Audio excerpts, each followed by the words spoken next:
Olá, pessoal. Em continuidade aos nossos estudos acerca da terceira obra da codificação espírita, que é o Evangelho segundo o Espiritismo, neste vídeo vamos dar continuidade aos comentários do terceiro item da introdução desta obra, que Kardec coloca como título Notícias Históricas. Item este que, como já comentamos, Kardec trabalha a definição de alguns termos que vamos encontrar nos livros que compõem aquilo que conhecemos hoje como o Novo Testamento. Então vamos começar pela definição do termo sinagoga. Bom, Kardec trata que a definição do termo sinagoga vem de uma palavra grega que significa assembleia, congregação. Na Judéia, naqueles tempos, havia apenas um templo, que foi construído por Salomão, que ficava na cidade de Jerusalém. Este templo era utilizado para as grandes cerimônias, para as grandes festas, assim como a Páscoa, a dedicação e o tabernáculo. Inclusive, temos várias passagens em que Jesus se dirigia a Jerusalém para participar, inclusive, dessas festas. E então, nas outras cidades, como havia apenas um templo, nas outras cidades tinham as sinagogas, que basicamente eram edifícios onde os judeus se reuniam aos sábados para estudar as escrituras e fazer suas preces, sempre orientadas, é claro, pelos doutores da lei, que inclusive comentamos na semana passada, que eram os fariseus, que eram também os escribas. Nessas sinagogas, todas as pessoas poderiam comentar, poderiam ensinar a respeito dos livros sagrados daquela época. E é exatamente por isso que Jesus pregou lá várias vezes. Vamos ver várias passagens, era de costume de Jesus ir aos sábados para pregar nas sinagogas. E também vamos encontrar no Atos dos Apóstolos, principalmente Paulo, pregando os ensinamentos de Jesus também nas sinagogas.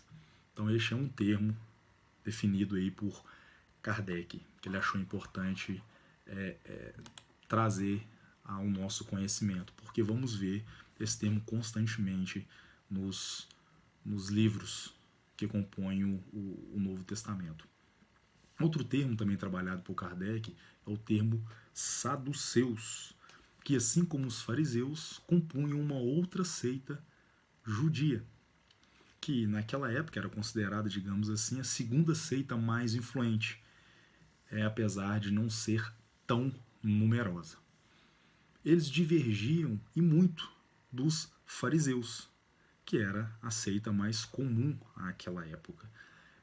Essa divergência se devia às bases doutrinárias, daquilo que eles extraíam de interpretação dos textos sagrados. Na verdade, eles não aceitavam nenhum tipo de interpretação.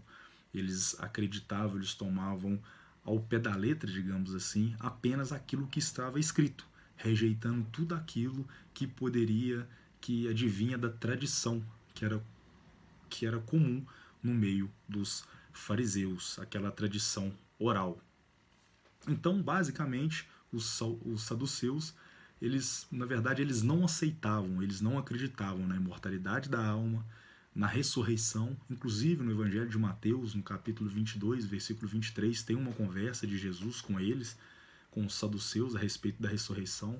Eles também não acreditavam na dualidade, ou seja, os anjos e os demônios. Então, eles não aceitavam nada que fosse de teor espiritual, apesar de que eles acreditavam em Deus. Porém, eles tratavam que todas as recompensas, elas eram recebidas em vida mesmo. Portanto, eles se entregavam apenas à satisfação dos sentidos. Não é? Um outro termo, uma outra situação que Kardec coloca, que é muito interessante, ele faz a comparação então dos saduceus com os tempos modernos, como se eles representassem naquela época os materialistas, os deístas da época, justamente por talvez até por poder acreditar em alguma divindade, mas não acreditar em nada que fosse extra material, digamos assim, né? E apesar deles fazerem, como dissemos no início, terem poucos adeptos relacionado a números, eles representavam a classe mais nobre. Portanto, eles tinham grande influência na época, exatamente por contarem com pessoas que tinham, inclusive, um acesso mais restrito com Roma. E aí, então, por eles divergirem drasticamente dos conceitos que pregavam os fariseus, eles faziam oposição a essa outra seita. Então, na semana que vem, faremos o último vídeo a respeito deste item, onde Kardec ele vai tratar mais duas seitas que constituíam a cultura judaica aos tempos de Jesus. Então, um grande abraço e até lá.